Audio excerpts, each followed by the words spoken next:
Good morning student. कल हम पढ़ रहे थे पार्ट 3 शब्द।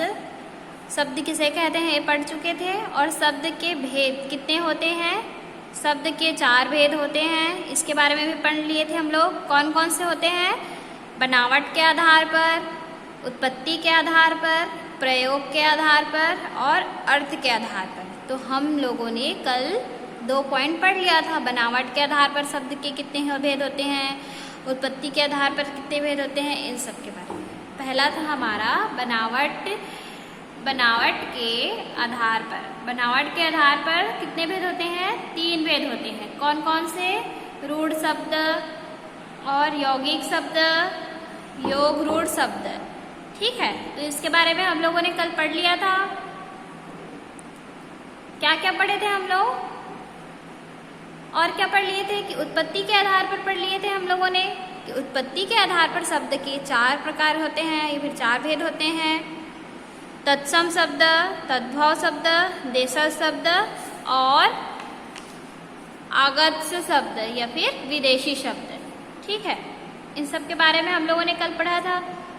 तो फिर इसमें जो विदेशी शब्द या फिर आगत्य शब्द है, इसको भी अलग अलग भागों में बांटा गया है, या फिर इसकी जाति के आधार पर निम्न प्रकार की विभाजित किया जाता है। किसको? आगत्य शब्द को इसकी जाति के आधार पर निम्न प्रकार से विभाजित किया जा सकता है। जैसे कि विदेशी, बहुत सारे विदेश कहने का मतलब जरूरी थोड़ी है कि वो अंग्रेजी हो। देखो, अंग्रेजी शब्द हो सकते हैं, फारसी शब्द हो सकते हैं, तुर्की शब्द हो सकते हैं, फ्रांसी शब्द हो सकते हैं और अरबी शब्द हो सकते हैं, है ना। तो ये अंग्रेजी शब्द में कौन कौन से आते हैं? College, pencil, radio station, pen, market आदि। और फारसी शब्द में बीमार, अनार, चश्मा, दुकान, दरबार आदि। तुर्की शब्द में कैंची, चाकू, तोप, बारूद आदि। फारसी शब्द में कार्टून, पुलिस, कर्फ्यू आदि।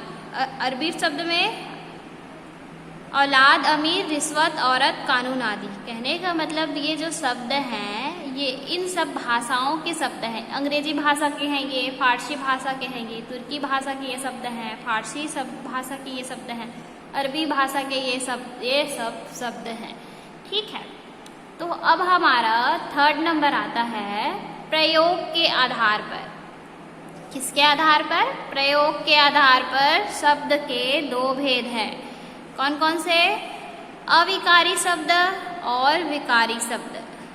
प्रयोग के आधार पर शब्द के 2 भेद होते हैं, अविकारी शब्द और विकारी शब्द। वे शब्द जो वाक्य में प्रयोग के स्तर पर कर्ता, लिंग, वचन, काल आदि के प्रभाव से परिवर्तित अथवा विकृत नहीं होते, अविकारी शब्द कहलाते हैं। जैसे कि तेज, धीरे धीरे, तथा, और, के लिए, के नीचे, अरे आदि। कहने का मतलब है कि अविकारी शब्द ना लिंग हो, पुल्लिंग हो या फिर वचन हो, किसी भी कारण बदलते नहीं हैं। जैसे कि उदाहरण है, कोई शब्द है लड़का। ठीक है, तो लड़का को हम लोग, वो कौन सा लिंग है?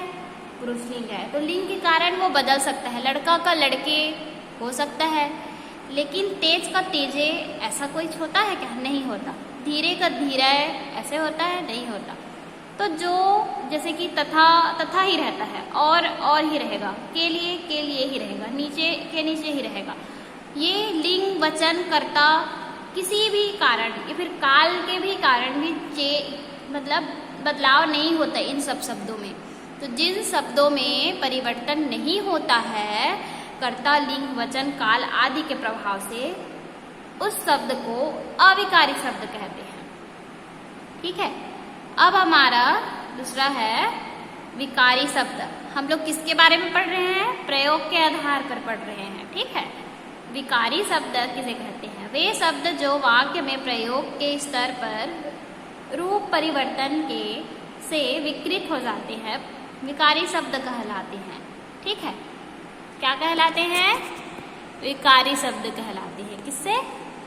एक बार और पढ़ते हैं। वे शब्द जो वाक्य में प्रयोग के स्तर पर रूप परिवर्तन से विकृत हो जाते हैं मतलब बदल जाते हैं, वो विकारी शब्द कहलाते हैं। कहने का मतलब अगर मैं बोलूँगी आम, नहीं ऐसे नहीं बोलेंगे, राम खा रहा है, कौन सा ये हो गया, कौन सा काल, वर्तमान काल, ठीक है। तो मैं आपको बोलूँगी इसको भूतकाल में परिवर्तन करो, तो राम खा रहा था, है ना। तो कुछ न कुछ कारणवश चेंज हो जाते हैं, या फिर एक वचन या फिर बहुवचन। मान लीजिए लड़का दौड़ रहा है, तो लड़का का क्या हो जाएगा, बहुवचन में करेंगे तो लड़के दौड़ रहे हैं, है ना। वचन के कारण ये जो शब्द है इसमें बदलाव आ जाते हैं, तो बदलाव आता है उसको विकारी शब्द कहते हैं। जैसे कुत्ता का कुत्ते हो जाएगा, कुत्तों हो जाएगा, ये वचन के कारण बदल जाते हैं, तो ऐसे शब्द को विकारी शब्द कहते हैं। अब हमारा घ नंबर आता है फोर्थ, अर्थ के आधार पर, ठीक है। अर्थ के आधार पर शब्द को जो बांटा गया है उसके बारे में पढ़ते हैं। अर्थ के आधार पर शब्द दो प्रकार के होते हैं। अर्थ के आधार पर शब्द दो प्रकार के होते हैं। पहला है सार्थक शब्द, दूसरा है निरार्थक शब्द, ठीक है। बताइए अर्थ के आधार पर कितने होते हैं शब्द के, शब्द कितने भागों में बांटा गया है, दो भागों में, सार्थक शब्द और निरार्थक शब्द, ठीक है। तो निरार्थक शब्द आप लोग समझ गए, जिन शब्दों का कोई अभिष्ट अर्थ नहीं होता उसे निरार्थक शब्द कहते हैं। तो यहाँ पे आप लोग को ध्यान देना है कि जिसका कोई अर्थ निकलेगा, जिसके बारे में आपके दिमाग में तुरंत आ जाएगा कि ये इस चीज़ को बोलते हैं, यानी कि वो सार्थक है, और जिसके बारे में जो चीज़ का इमेजिनेशन नहीं आएगा वो निरार्थक शब्द है। आज हम लोग पढ़े हैं दो चीज़, प्रयोग के आधार पर शब्द के भेद और अर्थ के आधार पर शब्द के। प्रयोग के आधार पर शब्द को दो भागों में बांटा गया है, अविकारी और विकारी। अर्थ के आधार पर शब्द को दो भागों में बांटा गया है, सार्थक और निरार्थक, ठीक है।